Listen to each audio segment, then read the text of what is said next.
Welcome to our channel. ఈరోజు మనం అందరికీ ఎంతో ఇష్టమైన పూర్ణాలు, మా సైడ్ అయితే పూర్ణాలు అంటారు, కొన్ని ప్రాంతాల్లో పూర్ణం బూరెలు అంటారు. మరి మీ సైడ్ ఏమంటారో కామెంట్ చేయండి. శనగపప్పు తీసుకొని శనగపప్పుని 6 అవర్స్ నానబెట్టుకోవాలి. కొంచెం తక్కువగా నానబెడితేనేమో కొంచెం ఎక్కువ విజిల్స్ వచ్చినా సరిపోతుంది. నేనైతే కుక్కర్లో ఉడికిస్తున్నాను.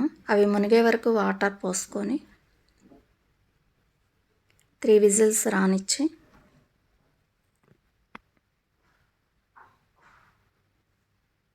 పప్పు గుత్తితో మెత్తగా ఎనుపుకోవాలి.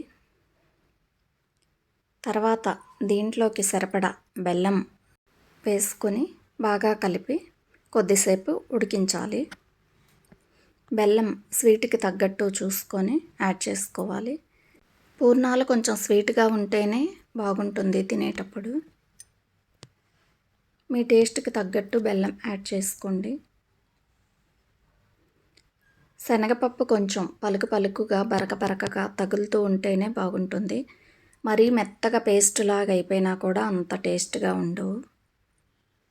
ఎండు కొబ్బరి తురుముకొని నేనైతే ఒక 1/2 కప్ యాడ్ చేసుకున్నాను. కొద్దిసేపు బాగా కలిపితే దగ్గరికి అయిపోతుంది. బాగా కలుపుకొని గ్యాస్ ఆఫ్ చేయాలి. ఉండ అవుతుంది అనుకున్నప్పుడే ఆఫ్ చేసుకోవాలి.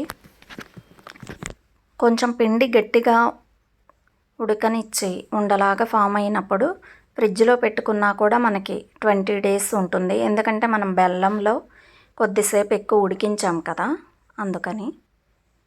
దీనిపైన పూత కోసం ఒక మినపప్పు 2 బియ్యం తీసుకొని రాత్రంతా నానబెట్టేసి మార్నింగ్ మిక్సీ కానీ గ్రైండర్ కానీ వేసుకోవాలి.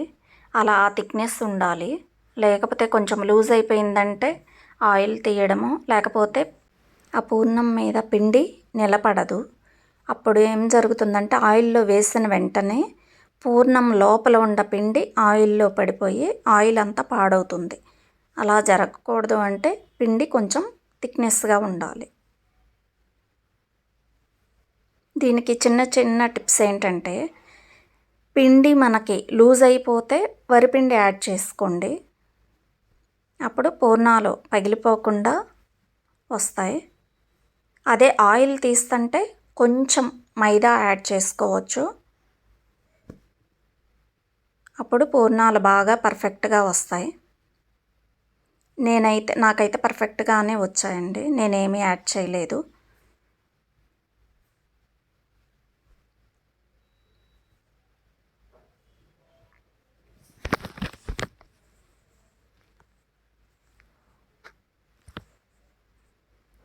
కొంచెం వేగిన వెంటనే ఫ్లిప్ చేసుకొని 2 సైడ్స్ కొంచెం కాలనిస్తే కొద్దిగా బ్రౌన్ కలర్ రాగానే తీసేస్తే సరిపోతుంది. చిన్న టిప్స్ ఫాలో అయ్యి చేసుకుంటే పూర్ణాలు పర్ఫెక్ట్గా వస్తాయండి.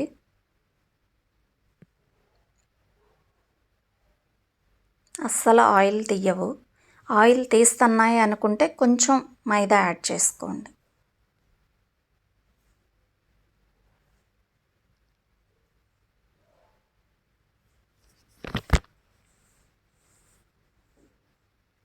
ఇదే విధంగా మిగతా పూర్ణాలు కూడా ఇలానే వేసుకోవాలి. స్టఫింగ్ ఉంటుంది కదా, అది మనం బొబ్బట్లు చేసుకునేటప్పుడు దాంట్లో కూడా పెట్టుకొని చేసుకోవచ్చు. టేస్ట్ అయితే చాలా బాగుంటుంది.